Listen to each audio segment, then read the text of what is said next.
all the things you've done to us, and I wish you would be more healthy, happy, and safe.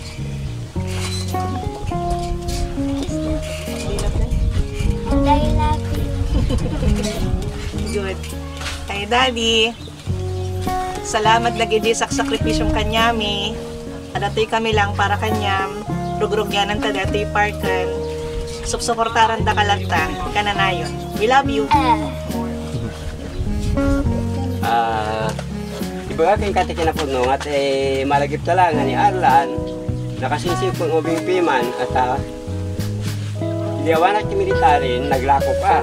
Isupek at din piman, paragatang itilako na. Kayat na lang piman nga nakatulungan maglako para nagbasa na. Pero actually, harap na ide, arapap na ide, kaagbalin at piloto. Kahit nasawan, i-advise ko yung kuha na, agadal nga nalaing, study well.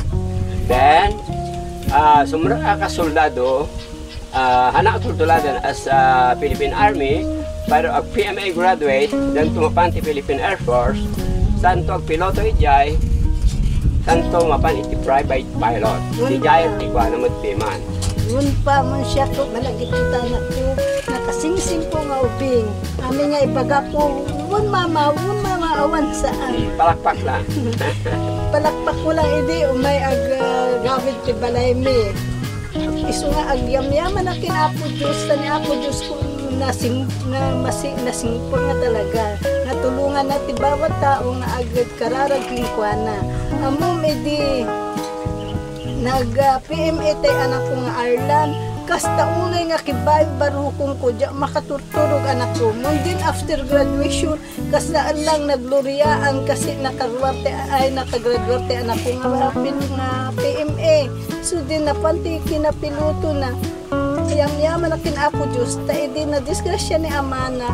Kung isuna latatinag sakripisyo nga nagpapaagas king pa na anak ko Dani. So nga, sapay kumakinapo Diyos nga tagibunan na nga kanayon isuna. Kati may sapay nga ikukuha kinapo Diyos, idaw-daw ako kinapo Diyos. Ini ka na mo lang timanuga nga nisising nga nasingpot nga ubing. Kinday ko kay sisuna nga apo ko. Isu nga, Diyos tiyag ngina akadani anak ta nakasarsarita ka panggap ti watay anak ko, anak mi Dani. Thank you Dani. Welcome to Cagayan Agrifarm!